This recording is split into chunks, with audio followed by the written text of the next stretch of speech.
August 2 முதல் நலம் காக்கும் ஸ்டாலின். உங்கள் குடும்பத்தின் நலன் அரசின் பொறுப்பு. வியட்நாமைச் சேர்ந்த முன்னணி மின்வாகன தயாரிப்பு நிறுவனமான வின்ஃபாஸ்ட் தூத்துக்குடியில் புதிய ஆலையை தொடங்கியுள்ளது.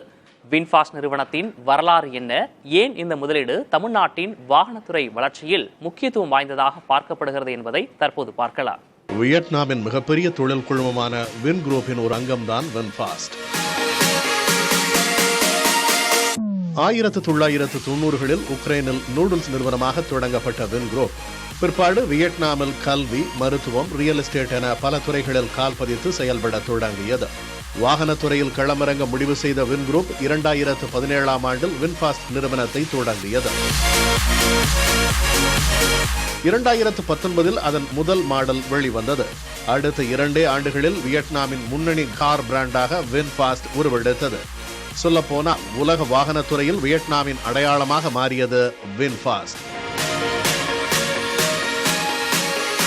ஒரு பக்கம் அமெரிக்காவின் டெஸ்லா, இன்னொரு பக்கம் சீனாவின் BYD மின்வாகன சந்தையில் கோலோச்ச தொடங்கியதை பார்த்த வின்ஃபாஸ்ட் 2021ஆம் ஆண்டு ஒரு முக்கிய முடிவை அறிவித்தது.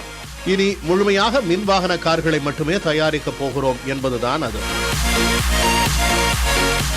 கடந்த 4 ஆண்டுகளாக மின்வாகன தயாரிப்பில் தீவிரமாக செயல்பட்டு வரும் வின்ஃபாஸ்ட் நஷ்டத்தை எதிர்கொண்டுள்ள போதிலும் சர்வதேச அளவில் தன் சந்தையை விரிவாக்க திட்டமிட்டது. அமெரிக்கா மற்றும் ஐரோப்பிய நாடுகளில் டெஸ்லா மற்றும் BYD வலுவான சந்தையை கொண்டுள்ளன. தற்போது அங்கு நுழைவது வின்ஃபாஸ்டுக்கு சவாலானது. இந்த சூழலில் உலக அளவில் மின்வாகன சந்தையில் 3வது பெரிய நாடாக திகழும் இந்தியாவின் பக்கம் வின்ஃபாஸ்டின் பார்வை திரும்பியது. தூத்துக்குடியில் அமைக்கப்பட்டிருக்கும் ஆலைதான் வியட்நாமுக்கு வெளியே வின்ஃபாஸ்ட் அமைத்திருக்கும் முதல் ஆலை. மொத்த முதலீட்டு திட்டம் 16,000 கோடி ரூபாய். தற்போது 4,100 கோடி ரூபாய் முதலீட்டில் 400 ஏக்கர் பரப்பளவில் இந்த அசம்பிளி ஆலை அமைக்கப்பட்டுள்ளது. முதற்கட்டமாக இங்கு VF6 மற்றும் VF7 ஆகிய 2 பிரீமியம் மின்கார்கள் அசம்பிளி செய்யப்பட உள்ளன.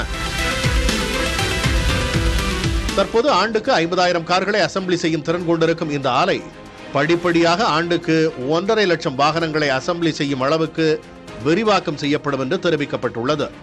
இந்தோனேஷியா, பிலிப்பைன்ஸ் ஆகிய நாடுகளிலும் ஆலை அமைக்கும் பணியில் இறங்கியிருந்தாலும் தற்போது செயல்பாட்டுக்கு வந்திருக்கும் தூத்துக்குடி ஆலையை தான் தனது சர்வதேச விரிவாக்கத்துக்கான மையக்களமாக வின்ஃபாஸ்ட் கருதுகிறது.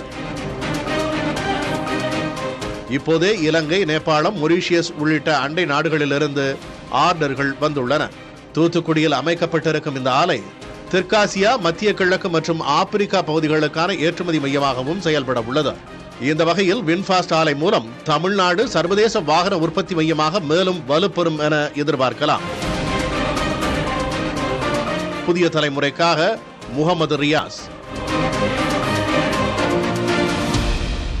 ஆகஸ்ட் 2 முதல் நலம் காக்கும் ஸ்டாலின். உங்கள் குடும்பத்தின் நலன் அரசின் பொறுப்பு.